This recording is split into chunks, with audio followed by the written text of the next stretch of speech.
মুশফিকুর রহিমের বিতর্কিত আউট দেওয়ার কারণে প্রশ্ন তুলেছে বাংলাদেশের ক্রিকেটাররা। এমনকি ক্ষুব্ধ হয়েছে বাংলাদেশের ক্রিকেট প্রেমীরাও। কি হয়েছিল তখন, চলুন এ বিষয়ে বিস্তারিত জেনে নেওয়া যাক।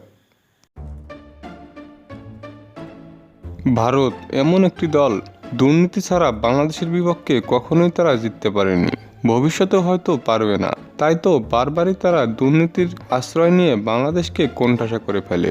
এবারও তার ব্যতিক্রম হয়নি। বাংলাদেশের বিপক্ষে প্রথম টেস্টেই মুশফিকুর রহিমের গুরুত্বপূর্ণ উইকেটটি বিতর্কিতভাবে তুলে নিয়ে আবারও জয়ের পথ সুগম করল ভারতীয় দল। কি হয়েছিল তখন, চলুন এই বিষয়ে বিস্তারিত জেনে নেওয়া যাক। ঘটনাটি ঘটে বাংলাদেশের ব্যাটিং ইনিংসের 34তম ওভারের চতুর্থ বলে। এ সময় ব্যাটিংয়ে ছিলেন বাংলাদেশের গুরুত্বপূর্ণ উইকেট মুশফিকুর রহিম। শান্তর সাথে ভালোভাবেই ম্যাচটিকে টেনে তোলার চেষ্টা করছিলেন মুশফিকুর রহিম। দুজনের জুটি রীতিমতো জমে উঠেছিল। তখনই যেন ভারতীয় হানা বাংলাদেশের ক্রিকেট দলের মাঝে। ভারতীয় বোলারের চতুর্থ বলটি কোনো মতে ঠেকিয়ে রান নিতে যান মুশফিকুর রহিম।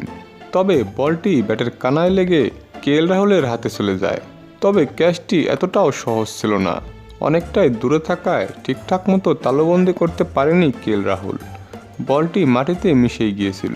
তবে ভালোভাবে পর্যবেক্ষণ না করেই বিতর্কিতভাবে আম্পায়ার আউট দিয়ে দেয়, যে কারণে মাত্র 11 বলে 13 রান করেই প্যাভিলিয়নে ফিরতে হয় মুশফিকুর রহিমকে। মুশফিকুর রহিমের মতো একটা গুরুত্বপূর্ণ উইকেটটি এভাবে বিতর্কিতভাবে দিয়ে দেওয়ার কারণে ক্ষুব্ধ হয়েছে বাংলাদেশের ক্রিকেট প্রেমীরা। তারা মনে করছে ভারত সবসময় দুর্নীতি করেই জিতে যায় বাংলাদেশের সাথে।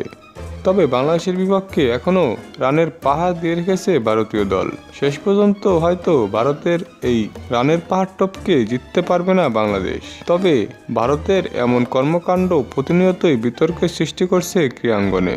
দর্শক, ভারতীয়দের এমন বিতর্কিত উইকেট দেওয়ার বিষয়টিকে আপনারা কীভাবে দেখছেন, অবশ্যই তা কমেন্টে জানিয়ে দিন।